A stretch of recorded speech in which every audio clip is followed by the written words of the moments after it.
So Rugby League folks, partnering with the Beeb again, the BBC. All they've had for many years now is the Challenge Cup.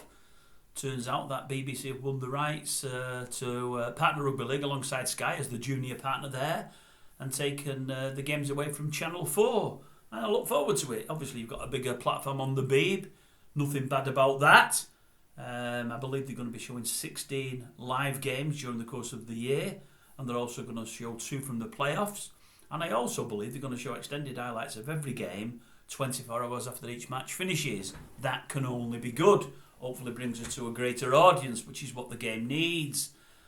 Bit disappointed for Channel 4's. Pity to lose Adam Hills, who had massive passion for the game. I'd love it if they brought him over, but I can't see it happening. And you know I'm always championing Helen Skelton. She was regularly on there. I think she'll be a great miss because she loves the old rugby league. She loves sport, and I just like her as a presenter. I do hope that I've got no problem with the commentators on the beat, but I have got problems with some of the pundits and presenters there. I do hope that they get it right.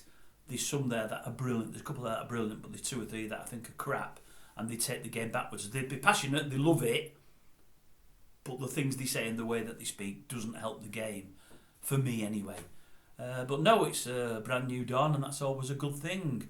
Onwards and upwards, Rugby League. Heard something as well today on the radio on Talk Sport. Talk Sport were on about rugby union, and how many were saying that the atmosphere inside Twickenham for the internationals is awful. Now I do know that when they play the club games in rugby union, it's not so bad.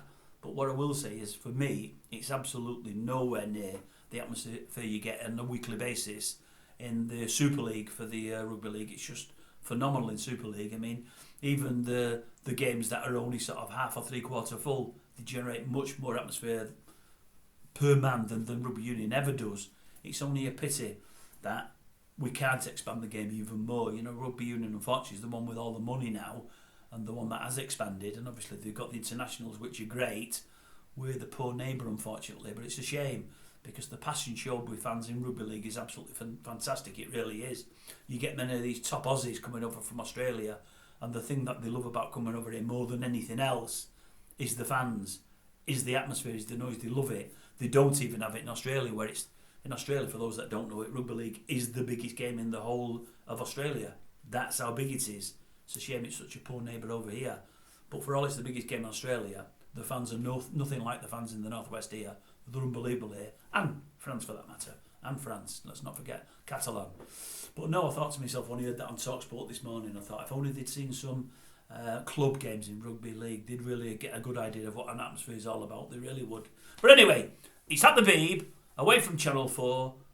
Pity for Channel 4, pity for a couple of the presenters there, because I'm going to miss them, because I'm sure they're not going to be on at the Beeb there. But great for the Beeb, great for Rugby League, I would suggest. Let's see how it goes.